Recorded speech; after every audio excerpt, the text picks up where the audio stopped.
ብር ማጣት ያስንቃል። ብር ደስታ ባያመጣ ደስታ ይመጣል። እናቴ ትልቅ ሰው ናት። በጣም ትልቅ ሰው ናት። በስራዋ በጣም የተከበረች ሰው ናት። በገንዘብ ምክንያት ያየችው ፊት፣ በገንዘብ ምክንያት ያየችው መናድ፣ እሷ ስልክ ስትደውል ብር ልጠይቅ ነው ተብሎ የሸሸ ሰው ብዛት፣ ሙሉ ማንነቴ እኔ እሷን ለመካስ። ወንድም መከታ ነው። ወንድም ከለላ ነው። የቁርጥ ቀለታ የሚቆም እሱ ነው። ጓደኛ አንስቶ ስታገኝ ብቻ ነው ከጎን የሚቆመው። አንድ ቀን ስታጣ ጥሎ ነው የሚጓዘው። ወንድም ካለብህ ወንድም ነው ጓደኛ። ወንድምህን ስማ፣ ወንድምህን አክብር። ወንድምህ ብቻ ነው አንተን የሚያስከብር። ምን ቢያጥር ቢቀጥር፣ ምን ቢያጣ ቢነጣ፣ ወንድም ካለብህ ማንም አይነካ። የዋህነታችንን እንደ ሞኝነት የምትቆጥሩ ሞኝ ሰዎች አንድ ነገር ልንገራችሁ።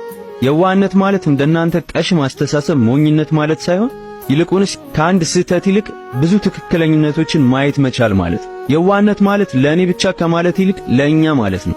የዋህነት ማለት ከአረመኔ ልብ ይልቅ ሩሩ ልብን መያዝ ማለት ነው። ሰውን በአንድ ድርጊት ከመዳኘት ጊዜ ሰጥቶ ጥሩንም መጥፎንም መታዘብ ማለት ነው። ሰው ራሱን እንዲያስተካክል እድል መስጠት ማለት ነው። የዋህነት ማለት በቀልን ለፈጣሪ መተው ማለት ነው። እናንተ ብልጥነን ብላችሁ ከኛ ያስበለጣችሁትን ቁሳቁስና ጥቅማ ጥቅም ዋጋው ከሰው በታች እንደሆነ መረዳት ነው የዋህነት ማለት። አንድ ሰው የመረቀኝ የመረቃት ለመረቃችሁ ከወደቅሽ ላይ ቀር እግዚአብሔር እጅ ላይ ወደቂ፣ ከተሰበርሽ ላይ ቀር እግዚአብሔር ቤት ውስጥ ተሰበሪ። ጀበና ሸክላ ሰር ቤት ቢሰበር ድጋሜ ፈሽቶ ድጋሜ ይሰራል። ጀበና ግን እናንተ ቤት ቢሰበር ከመጣል ውጭ ሌላ ጣፋንታ የለውም።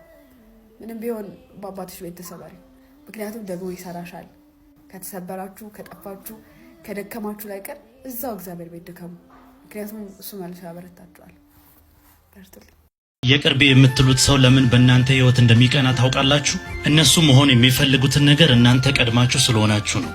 እነሱ ማድረግ የሚፈልጉትን ነገር እናንተ ቀድማችሁ ስላደረጋችሁ ነው። እነሱ ፓስፖርት ሲያወጡ እናንተ ከሀገር ስትወጡ ይቃጠላሉ። እነሱ መንጃ ፍቃድ ሲያወጡ እናንተ መኪና ስነዱ ይቃጠላሉ። ተቃጥለው ቢቀሩ ጥሩ ነበር። እነሱ ቢኖራቸው የሚኩራሩበትን ነገር ሁሉ እናንተ እጅ ላይ ስለገባ ብቻ ያጣጥላሉ። ይባስ ብለው አስተያየት ይሰጣሉ። በህይወታችሁ መቼም ቢሆን ሰው ለደረሰበት ደረጃ አትቅኑ። መልካምን ለሰራ መልካም ተመኝ። በልብህ በፍጹም አትመቀኝ። ላንተ ያለው እንጀራ የትም አይሄድምና።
ወንድሜ ልቤ ያሰብሽውና የጀመርሽው ነገር ጥግ ሳይደርስ ለማንም እንዳትናገር ይሻራዳልሽ።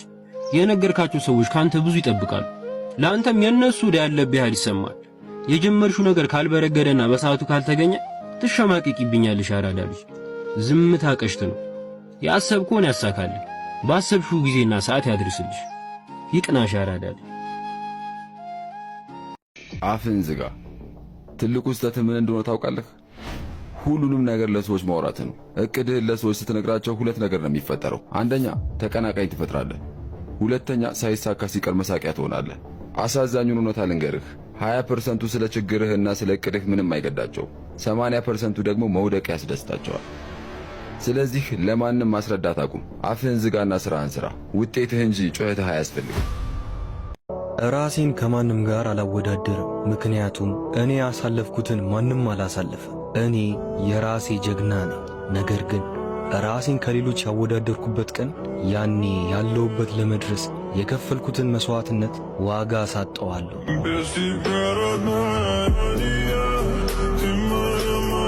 በምድር ላይ ትልቁ ሱስ መጠጥ አይደለም፣ እንዳትሳሳቱ። በዓለም ላይ ትልቁ ሱስ ለወንድ ሴት፣ ለሴት ወንድ አይደለም። በዓለም ላይ ትልቁ ሱስ ምን እንደሆነ ታውቃላችሁ? ኮምፈርት ዞን